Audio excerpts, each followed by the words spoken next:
All right, welcome to The Explainer. Today we are going to connect the dots on four really powerful forces that are shaping our world right now.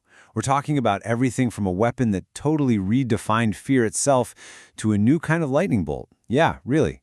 And we'll also look at a huge geopolitical chess match and even a quiet little revolution that could be happening with your next bank loan. So, let's dive right in. Okay, here's the game plan. We're going to kick things off with the 80-year echo of Hiroshima. Then, we'll jump into ASEAN's tricky power struggle. After that, we'll look up at the sky at this thing called mega lightning, and we'll finish up by breaking down some new rules from the RBI that might just change how you borrow money. All right, first up, let's journey back 80 years to Hiroshima. You know, this event, it wasn't just about ending a war. No, it was the birth of a totally new kind of global risk. One so huge that honestly, we are still dealing with its shadow today. I mean, just look at this timeline. It shows you exactly how fast everything changed. August 1945, atomic power is unleashed. Yeah, it forces a surrender just a few weeks later, but then, look what happens. Just 4 years later, by 1949, the Soviet Union has the bomb. And just like that, the central terror of the Cold War, that global arms race, it was officially on. So this led to probably one of the most chilling ideas in all of military history, mutually assured destruction. You've probably heard of it as MAD. And the concept is, well, it's simple, but it's also terrifying. Basically, if one superpower launched a full-scale nuclear attack, the other would respond with everything they had, and poof. Both sides would be completely annihilated. For decades, the only thing preventing all-out nuclear war was this absolute certainty that everybody loses. But here's the thing. Faced with this, this existential threat, humanity actually did something pretty incredible. We started to build a safety net. This really complex web of treaties and organizations you see here, it was designed to do everything from banning nuclear tests in the atmosphere to stopping the spread of the weapons themselves.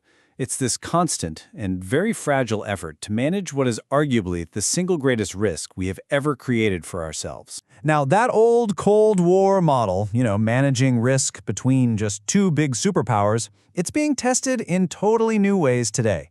So for our next story, let's head over to Southeast Asia.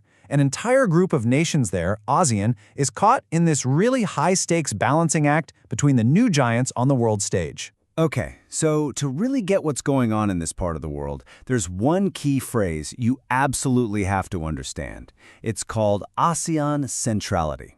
So what on earth does that actually mean? Well, at its heart, it's the idea that this group of 10 very different nations has to stay in the driver's seat when it comes to the future of their own region.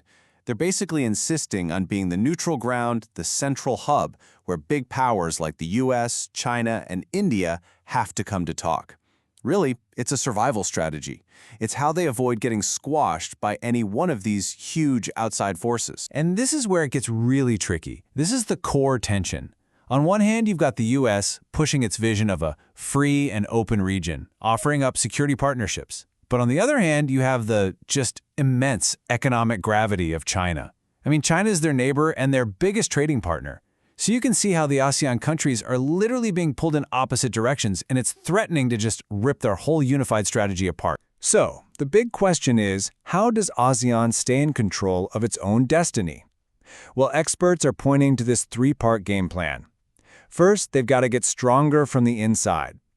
Work out their internal issues.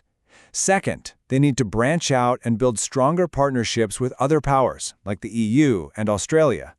And third, and this one is really key, they need to deepen their ties with India, using it as a powerful counterweight to keep the whole region in balance. Okay, let's switch gears completely. We're going from geopolitical power struggles to a raw, elemental force of nature that's now growing on a scale that scientists have frankly never seen before.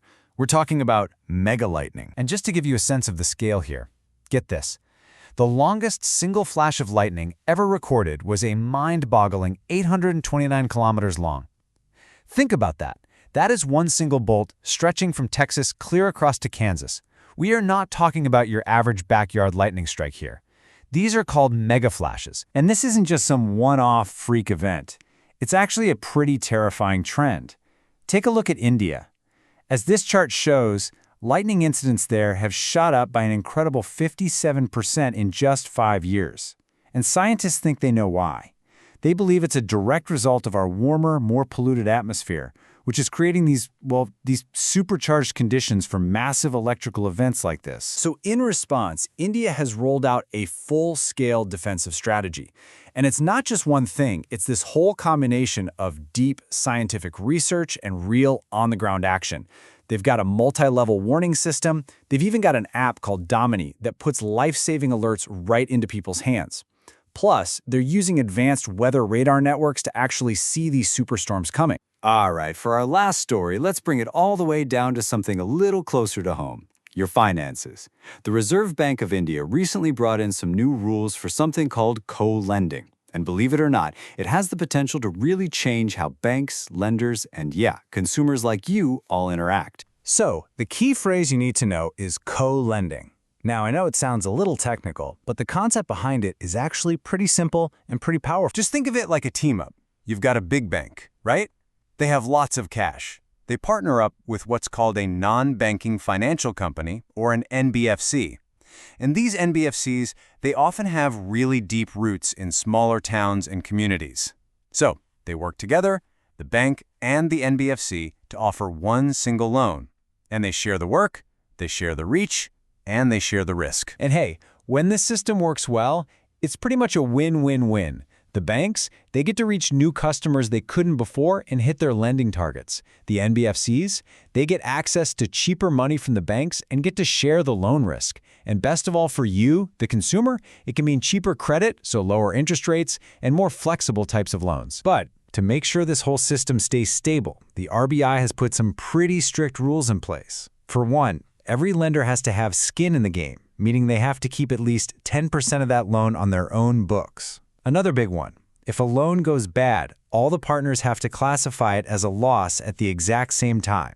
And for you, the borrower, the interest rate you pay is a transparent, blended average of what each lender is charging. It's really all about making sure everyone is accountable. So, okay, let's pull back for a second and look at the big picture. We talked about the atom and the dawn of nuclear risk. We talked about the geopolitical storms brewing between nations. And then we talked about literal storms in our atmosphere and even the tiny, intricate rules of our financial system. A pretty clear theme starts to emerge, doesn't it? All of these systems that we rely on, they're all facing new, incredibly complex and interconnected pressures. Now, we've seen how we're trying to manage all this pressure, with treaties, with alliances, with new technologies, with regulations. But it really leaves us with one final critical question to think about. As our world keeps getting faster and more interconnected and more complex, is our ability to manage all this risk actually keeping pace with the brand new challenges we keep creating for ourselves?